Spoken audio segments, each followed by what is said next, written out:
Do you want to do your statement before mine? I'll just start. I'll just kick it to you. All right. Can we mute Zoom? Thank you. Good morning. Good morning. Welcome to the Good morning. Welcome to the Committee on Governmental Operations, State and Federal Legislations here in HR 1. Thank you very much. Chair, you may begin. Wonderful. Good morning. My name is Lincoln Ressler. I have the privilege, one more time, of at least one more time, chairing the Committee on Governmental Operations, State and Federal Legislation. I am co-chairing this hearing with the adorable Elliot. We are joined by our Majority Leader, Amanda Farias, Councilmember David Carr of Brooklyn, Councilmember Frank Morano, Councilmember Shahana Hanif, Councilmember Gail Brewer, and we do not yet have Jim Gennaro online? Not yet. But Jim's coming. Today we'll be voting on two great bills, Intro 441A, sponsored by Councilmember Althea Stevens, and Intro 1075A, sponsored by our Majority Leader.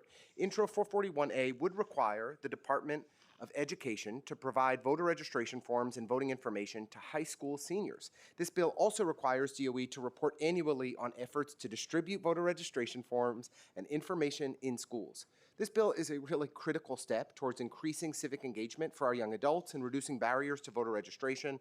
I really appreciate Councilmember Stevens, as always, focusing on our young people and her deep commitment to empowering the next generation.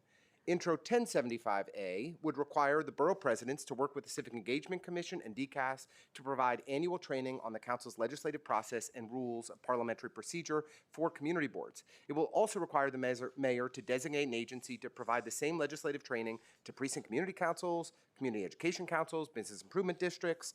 I appreciate very much the Majority Leader bringing this issue forward and I think thoughtfully working through the legislation to make it an even better bill for final passage. With that, I'd like to turn it over to our Majority Leader, and I'd like to recognize my colleague, Councilmember Ina Vertikov of Brooklyn.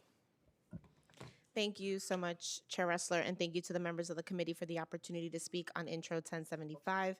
I bring this important piece of legislation before you today to address a critical gap in how New York City prepares and supports the civic bodies that anchor public participation across our neighborhoods. Every month, long before an issue reaches the council chambers, the leadership and members of our community boards, precinct council, and business improvement districts, and community education councils gather with the public across the 5 boroughs. These meetings bring residents, parents, small business owners, volunteers, and long-term community members into direct conversation about the issues shaping their daily lives. They are often the very first point of contact between New Yorkers and the systems that govern them. Yet, despite the expectations placed on these civic bodies, we have yet to equip them with the unified training needed to navigate the legislative process, public participation, or parliamentary procedure. That gap impacts how effectively these groups are able to serve their communities, how consistently meetings function, and how early and accurately neighborhood concerns can be elevated into the policymaking process. My bill, Intro 1075, the Civic Education and Engagement Act, creates the first uniform training standard for these civic bodies. It requires that community boards, precinct councils, BIDs, and the community education councils all receive the same clear, accurate instruction in how our legislative process works, how public participation fits into it, and how parliamentary procedure should structure their meetings. Under this bill, borough presidents and the Civic Engagement Commission will develop standardized materials for community boards while the mayor designates the appropriate agencies to train PCCs, BIDs, and CECs. Beginning in 2026, this training will be required annually so that every civic leader starts with the same foundation and stays current year to year. We have seen what happens when that foundation is missing. In my district, I have already had to intervene to help a civic body that underwent severe administrative and operational turbulence because members were left to interpret complex responsibilities without consistent guidance. A preventable procedural gap created confusion, fear, and instability, and it threatened to leave an entire community without a functioning civic institution. That is exactly the kind of disruption this bill is designed to prevent. When a civic body falters, it is the neighborhood that pays the price. Businesses lose support, public services become uncertain, and the residents lose the forum where their concerns should be heard and addressed. Intro 1075 strengthens that structure these bodies rely on so they can serve communities with confidence, clarity, and consistency. For these reasons, I respectfully urge the committee to advance the Civic Education and Engagement Act and It provides the tools our civic institutions need to function as they were intended, as stable, informed, reliable partners in the democratic process, and as trusted conduits between the public and their government. Thank you. Thank you so much, Majority Leader. We have Councilmember Gennaro online and Councilmember Schulman with us as well. And I just want to say, as we kind of approach the end of this term, I'm really grateful to each of the members of this committee and other members of the council who have sponsored such great legislation that we've been able to move through this committee.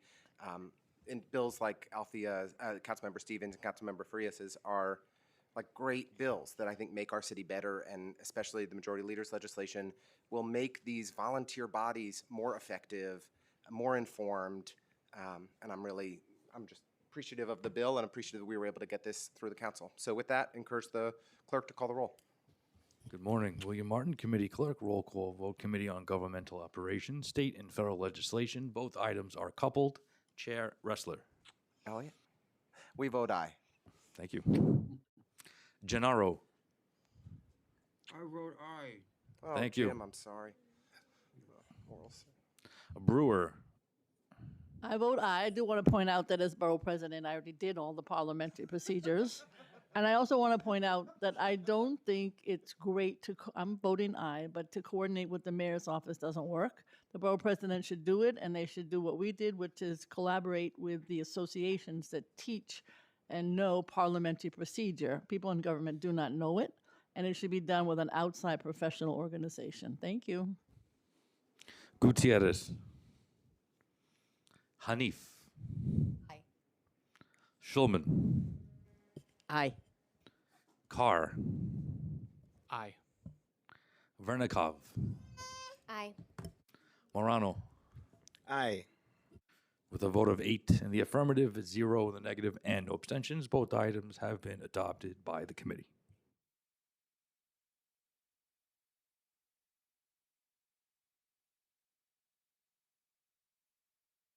We're going to adjourn. Thank you so much.